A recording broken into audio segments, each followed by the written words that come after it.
अभी हम लोग यहाँ पे सिवान जिला में आनंद कुमार राव जी के घर पे उपस्थित हैं। यहाँ पे हमारे भाई बबलू जी महादलित परिषद के जिलाध्यक्ष जी हैं और आनंद जी भाई गोपालगंज के हैं और ये हमारे आनंद जी समाज सेवी जो इन्होंने वर्षों से समाज के लिए एक एक अपने कतरा तक भी दे चुके हैं। कितने लोगों को भविष्य बना चुके हैं आनंद जी। तो मैं आज फीडबैक लेना चाहूँगा इस क्षेत्र का, अभी तक इस क्षेत्र में क्या हुआ है, क्या विकास हुआ है। तो सबसे पहले मैं चाहूँगा जिलाध्यक्ष जी आप अपने क्षेत्र का फीडबैक दें। अपने क्षेत्र में क्या समस्या आप लोगों की? अपने क्षेत्र में जो है आर्थिक स्थिति जो लगभग सही है हमारे लोगों की। और शिक्षा सभी लोगों की अपने समाज के लिए।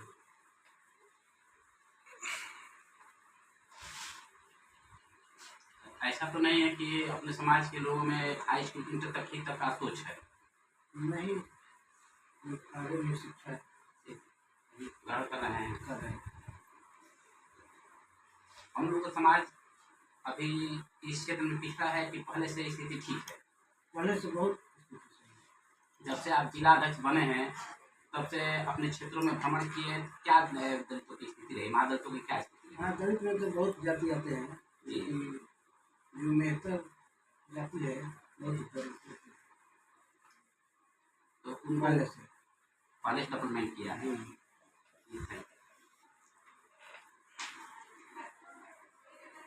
आनंद भाई जी आप बताएं गोपालगंज की क्या स्थिति है? गोपालगंज की स्थिति बहुत अच्छी है जी। ठीक है, मैं सबको अपने समाज के लोगों को तहे दिल से धन्यवाद देना चाहता हूँ कि वो लोग जो है आज भी समाज में आगे बढ़ रहे हैं, शिक्षित से समाज से जुड़ रहे हैं, लेकिन थोड़ी सी कमियां रह गई हैं। अपने आप को शिक्षित होने के बाद अपने समाज के लोगों को छोड़कर आगे बढ़ रहे हैं।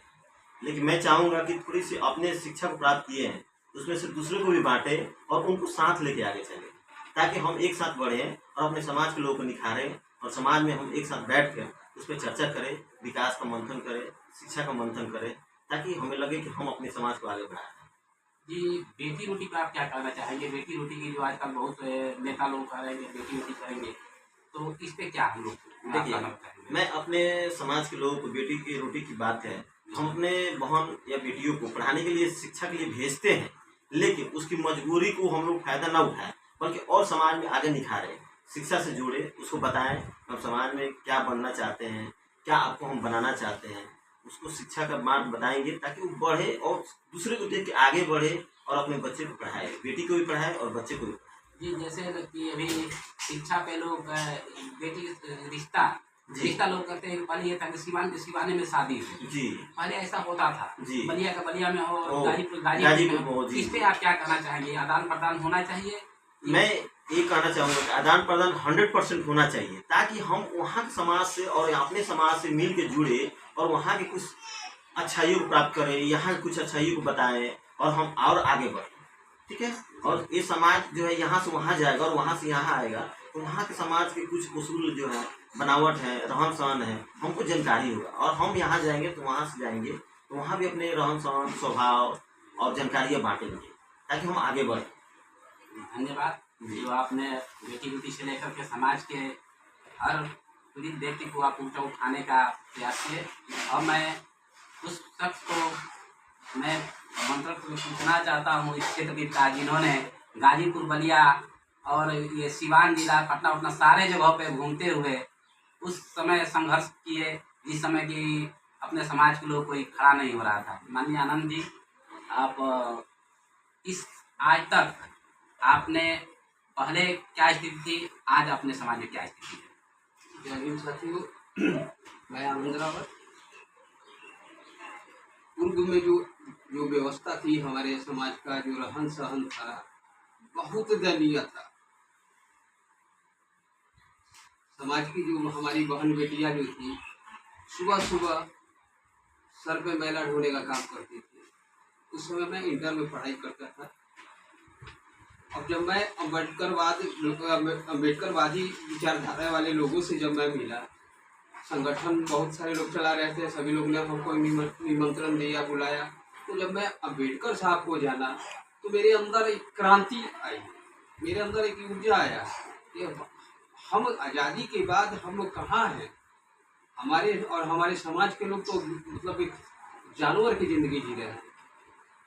तो मेरे विचार, मैंने स्वामी विवेकानंद की एक कहानी पढ़ी थी जिसमें स्वामी विवेकानंद ने कहा था कि अगर आप जिस समाज से आते हैं और पढ़ लिख करके आगे बढ़ते हैं तो ये आपका दायित्व है कि अपने समाज के लोगों का, अपने परिवार के लोगों का, अपने टोले मोहल्ले के लोगों को आगे बढ़ाना ये अगर आपका कर्तव्य है। अगर ये नहीं करते हैं तो आप सबसे बड़े गद्दार हैं। तो मेरे अंदर कहीं ना कहीं ये कमी, ये चुभन सी महसूस हो रही थी और मैंने ये बीड़ा उठाया कि मैं अपने माँ बहन बेटियों को सर से महिला मैं ख़त्म कराऊंगा। और ये घृणा, ये बहुत ही घृणा काम है। तो मैंने इस मिशन को उठाया और इसको मैं पूरे बिहार और भारत सरकार के समक्ष मैंने मीडिया के माध्यम से रखा और इसका रिजल्ट भी हमको अच्छा मिला कि पूरे बिहार में और पूरे देश में जो हमारे समाज के लोग जो थे, जो महिला ढोते थे या रेलवे लाइन में जो ये महिला उठाते थे, तो ये काम सरकार ने इसको बंद कराया। और आप देख भी सकते हैं कि अभी भी ट्रेन में अगर जाते हैं तो जो बोगी होती है उसमें बॉक्स लगा होता है। जो टॉयलेट जो है अब रोड पे या ट्रैक पे नहीं गिरता है, क्योंकि समाज के हमारे सफाई कर्मी उठाते थे। तो ये बहुत ही घृणित काम था, तो मैंने मुक्त कराया। महिला ढोने की प्रथा से मैं अपने समाज को मुक्त कराने का काम किया। और रहा शिक्षा की बात, तो हम लोग शिक्षा में यही था कि हमारा समाज के लोग जो जीवन जी रहे थे, अगर संध्या 7 बजे अगर हम महादलित सीवान, छपरा, गोपालगंज या बिहार के किसी भी कोने में अगर हम चले जाए तो कब कहाँ से ईंटा आएगा, कब कहाँ सर फटेगा, ये कोई नहीं जानता था। तो उस स्थिति में 8वां 7वां 5वां में ही बच्चे मिलते थे, बच्चे क्या बुजुर्ग मिलते थे। मैट्रिक पास बिहार में हमको लग रहा है कि सन 2000 या 2005 में जब हमने सर्वे किया तो मैट्रिक पास लोगों की संख्या कहीं जिला में 1 से 2 4 हो जाए। तो शिक्षा के लिए हम लोगों ने टोला सेवक का माननीय बिहार के मुख्यमंत्री नीतीश कुमार जी से मांग किया कि शिक्षा से जोड़ने के लिए एक शिक्षक होना चाहिए, जो कि हमारे ही समाज का जितना भी मैट्रिक पास लड़का है उसको टोला सेवक के रूप में उसको बहाल कीजिए। और उसका वर्क यही रहेगा कि वो बच्चों को स्कूल से जोड़े। जब तक वो स्कूल से नहीं जोड़ेगा तब तक बच्चे हमारे शिक्षित नहीं होंगे। अभिभावक खुद शिक्षित नहीं है तो कहाँ से बच्चों को शिक्षित करेंगे। तो हम लोग ने शिक्षा को धरातल पर लाने के लिए, बच्चों को शिक्षित करने के लिए हमने लोगों ने टोला सेवक का बहाली करवाया। और वो टोला सेवक 2 घंटे ट्यूशन पढ़ाते थे। उसके बाद से धीरे धीरे वो बच्चों को एकत्रित करके एडमिशन कराए स्कूल में, जिससे आज हमारे समाज के लोगों की शिक्षा स्तर बहुत ही अच्छी है।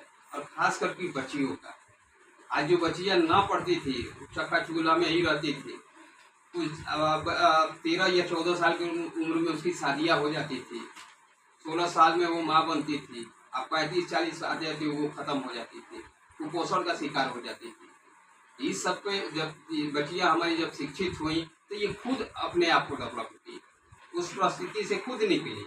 और आज की वो बच्चियाँ, हमको बहुत गर्व होता है कि हमने यहाँ जिला कलेक्टर से मिल करके, जिला कल्याण विभाग से मिल करके हमने सिलाई कटाई के लिए प्रशिक्षण दिया। जो लड़के हमारे जो नगर परिषद में काम करते थे उनको एसी, रेफ्रिजरेशन, इलेक्ट्रीशियन, अनेक ट्रेड में हमने ट्रेनिंग दिलवाया और उनको स्टाइपन दिलवाया। और ये कल्याण विभाग से उनको प्रमाण पत्र भी उनको कराया। उसके अलावा SRMS MSY योजना के अंतर्गत मैंने कल्याण विभाग से सभी लोगों को 30-30 हज़ार का लोन भी प्राप्त कराया।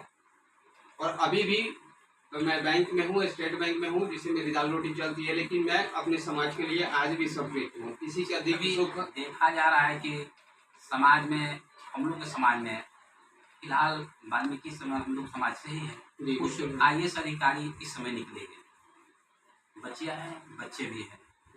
क्या हम लोग सिवान और ये उत्तर प्रदेश, बिहार उत्तर प्रदेश में, बिहार तो 1 नंबर में आता है, लेकिन हम लोग समाज के IAS PCS नहीं, इसका रीजन क्या हो सकता है? मैं पहले क्या बता है? दूं सर, एक खुशी की बात कि मेरे सिवान जिला के बढ़िया प्रखंड में से 2 किलोमीटर पहाड़पुर गांव पड़ता है, जहां की एक हमारे बहुत ही करीबी मित्र जो कि जमशेदपुर में रहते हैं, उनका बेटा आज ADM हुआ है। और नाम क्या है उनका? और नाम अभी उस बच्चे का मैं अभी मिस कर रहा हूँ। हाँ। जैसे हाँ हुआ, ठीक है। वो तो और उनके पिताजी हमारे अभिषेक का नाम, अभिषेक हाँ, उसका हम लोग बधाई दिए थे। हाँ, हाँ, वो एक आपको बता दें हाँ। कि जिले से शुरुआत हो रही है, और हमारे जो आने वाले जो पीढ़ी के जो बच्चे हैं आप बहुत ऑनेस्टी है और मेहनत कर रहे हैं, और रिजल्ट आगे आपको मिलेगा कि एक ना एक और बच्ची के विषय में क्या कहना चाहेंगे? क्योंकि बच्चियों को लोग पढ़ाना लिखाना ज्यादा नहीं जानते हैं, जैसे इंटर की BA की उसको तुरंत मतलब कि शादी कर देते हैं। तो इस पे आप क्या संदेश देना चाहेंगे अपने समाज को? मैं अपने समाज के लोगों से ही हाथ जोड़ के विनती करता हूँ कि जो बच्चियों को जब कामयाब आप पढ़ाते लिखाते हैं, जैसे एक पौधा को आपने सिंचाई किया, और जब वो पौधा को जब फल फूल निकलने का जब समय आता है तो आप क्यों काट देते हो भाई?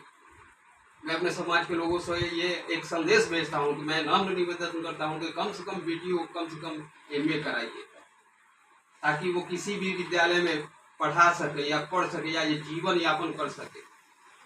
अगर जी मेरा मैं पहले तो रावत विकास मंच अपना परिचय दे दूं। तेज बहादुर रावत विकास मंच का क्या करना चाहिए? बहुत अच्छी बात आपने कही। उसके लिए हम सभी को, जो बच्चे हमारे समाज के होनहार हैं जो आगे बढ़ना चाहते हैं, उनको हमको मतलब एकदम टारगेट पे लेना है कि अगर उसको किसी भी तरह का दिक्कत होता है तो हम लोग स्वतः या सहपाठी से मिल करके कुछ न कुछ सहयोग दे करके उसको आगे बढ़ाना चाहिए। जी बहुत बहुत धन्यवाद। ये जो आपने अपने समाज के बच्चे बच्चियों के विषय में सारे लोगों ने सोचा, और बच्चे बच्चियों को बढ़ाने का भी आप लोगों ने लक्ष्य रखा कि जो भी समाज गरीब तबके के लोग होंगे उनके बच्चे को शिक्षा, उच्च शिक्षा दी जाएगी, और उसके लिए जहाँ तक जरूरत हो उनको मदद किया जाएगा। तो इसी के साथ हम सब अपने वाणी को विराम देते हैं। जय भीम, नमो बुद्धाय।